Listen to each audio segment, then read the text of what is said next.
What's up? It's your boy 6'2". You tune in to Unique Perspective. Yes, sir.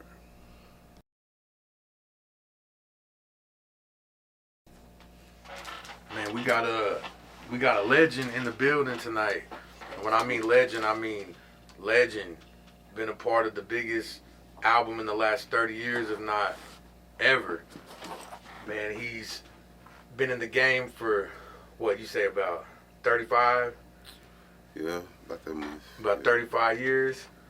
He's worked with Dr.Dre, Ice Cube, Snoop Dogg.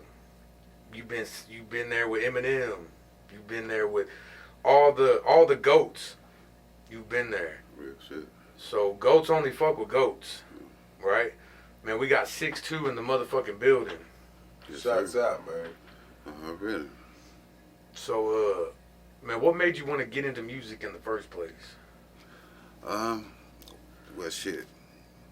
It started when I was like 9. Like, one of the big homies, he used to DJ parties and shit when we stayed at Stop 6. And I was too young to get into motherfuckers, but, you know, he used to be like, man, you got something, you know what I'm saying? I'm hosting this little party, so come through. And then all the little grown bitches be like, he too young to be in this motherfucker. But he'd be like, nah, he just here for a minute, check this out. And then I do my little shit, and then they be like, oh, okay, damn, okay. Then, like, I mean, I know you probably remember, shit, Hershey.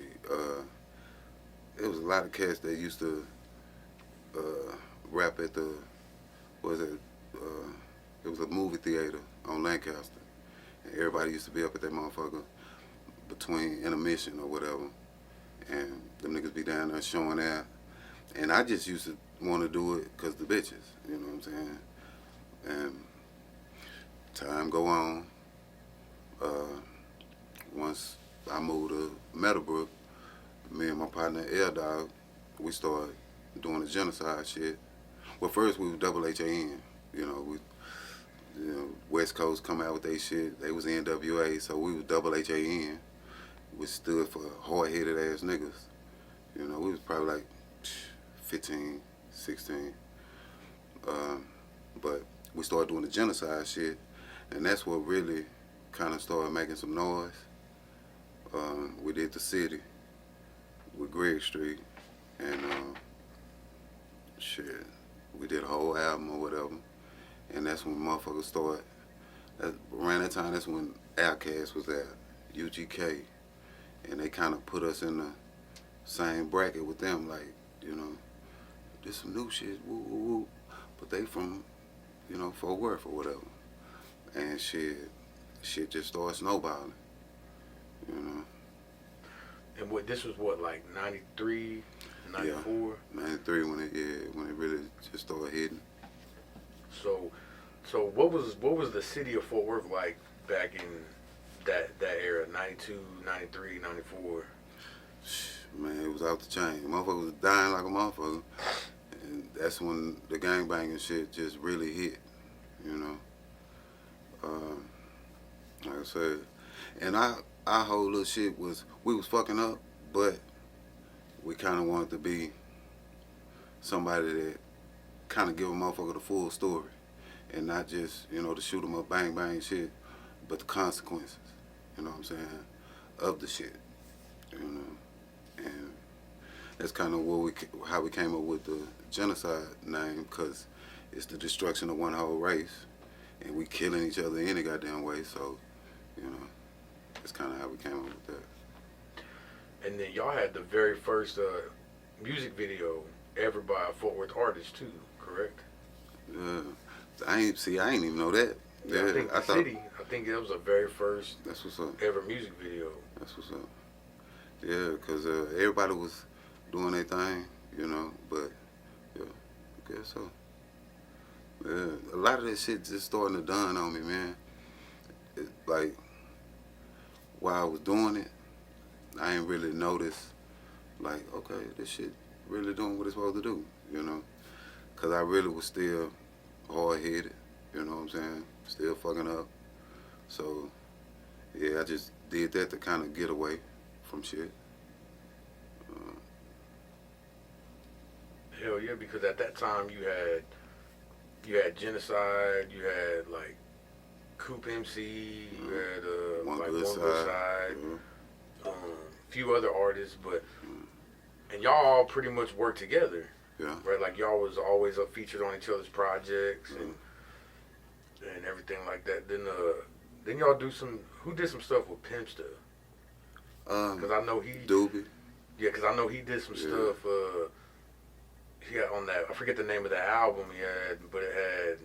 The Dickens and House shit. I think it was after that. I think it was the second album. But he had that. Okay. What was it? Texas Players Ride Out.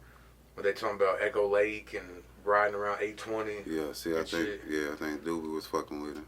Yeah. Cause he used to tell us, man, y'all need to come do a show with me and Pimpster at it was Midpoint. I remember Midpoint was open. So, yeah, we used to do little shit with them. Who else was that? There was a bunch of motherfuckers showing their ass. But Pimpster was like, you know, one of them ones too. Right. You know?